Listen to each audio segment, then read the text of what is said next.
My name's John Burkhill and I'm raising money by pushing this pram round for Macmillan Cancer Support.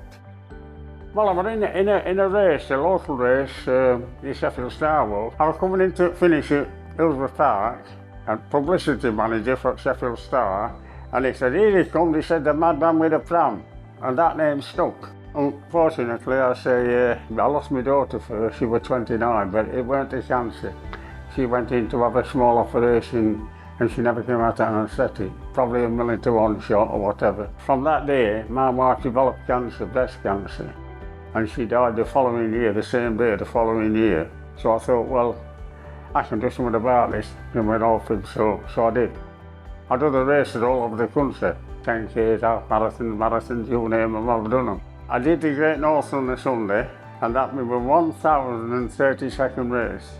And that organised race, not counting the fun ones, I don't count any of them. The aim is to raise £1 million for Macmillan, and we are closing on that target now, that last 14 years. I shall be so proud when we do it, it does happen, you know what I mean? There's odd days I can't go out. Unfortunately, my son, he's battling cancer at the moment. He's a rock for me, because without him getting me to these races, I'd be a bit stumped, you know what I mean? So I'd have to walk to him, which I have done a few times, walk to Leeds, walk to York. I asked him, I said, what do you want me to do, son? He said, you've got to carry on, Dad. And it brought tears to my eyes, so I've got to carry on no matter what.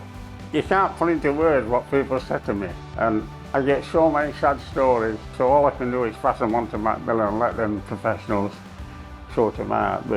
But no matter where I go and what I do, people have stopped me. Oh, John, how are you going on? You know what I mean? I tell it. And to hear their stories, they know I've been through it, so they relate to us in that way, like, so that's nice. But I've always said, it's the last person that puts anything in my bucket, they're the most important person to me. That's how I feel. That's how I feel about it. I'll carry on doing these races as long as I can. If I can one foot in front of the other, I'll keep going. I'm Aimee Wood and I've been nominated for the Outstanding Commitment Awards. It was through my job as a teacher and the death of my daughter that's kind of brought me to doing what I'm doing now, setting up this charity to help bring some support to awful situations that we hope children don't face, but reality is that they do. My daughter was born with congenital heart condition, so grew up in her early years knowing she had difficulties. She went into hospital for a routine procedure. During her recovery on the intensive care ward, she suffered a cardiac arrest. Her death happened 24th of Feb, and of course then we had lockdown. So it came about from her death, trying to deal with that, trying to come to terms with something you don't expect, and realising that it's not just affecting you and your family at a time when the whole world's going crazy, it's also affecting a wider community as well. And I just realised something needed to be done to support other people than just family members. Day of her death, I was back down in the school where I actually teach, to go and see my colleagues. And then 2 days later, I was in Olivia's school. I went in to just be there and say, oh, you know, they wanted to ask me what's happened to Olivia. I said, oh, she's died. You know, you're not going to see her again. Oh, what happened? All the things the parents didn't know what to say, didn't know how I would want them to answer.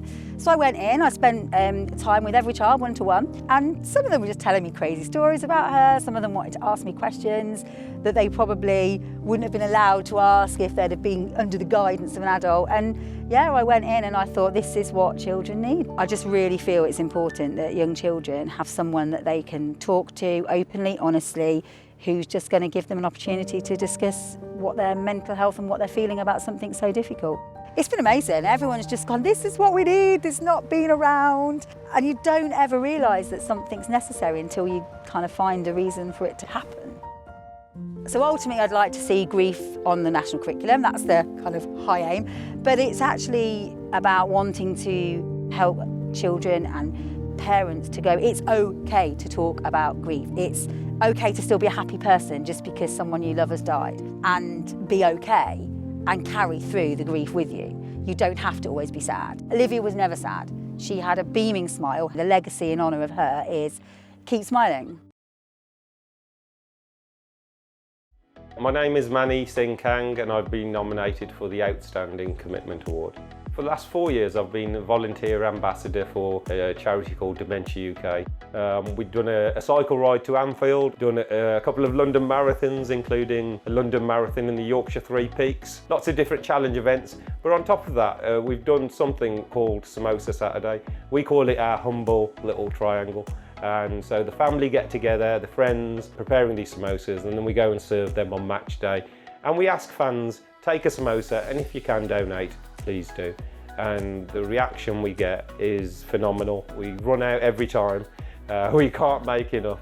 When we did the first Samosa Saturday, the first ever one we did, I remember a fan saying to me, I think we raised about £3,500, and they said, you'll raise 25,000 by the end of the season. And I just laughed. I thought, no, that can't be possible. And we did, and we raised more. Samosa Saturday is now a community. It's not just me. It is actually a huge number of people involved. People just connect, awareness is raised, and the amounts raised just blow my mind. I think in life, human beings really want to help and make a difference. A lot of the time, they don't know how to or where to go. So this created an avenue for them to get involved, and I'm inundated with requests from fans to become volunteers. I'm not an organisation, I'm just a family man sitting at home trying to do my best, but yet the reaction has been phenomenal. I see a stadium full of 30,000 people, and I just see 30,000 opportunities where everybody can play a part in this journey. Being nominated for this award, it just cannot be about me.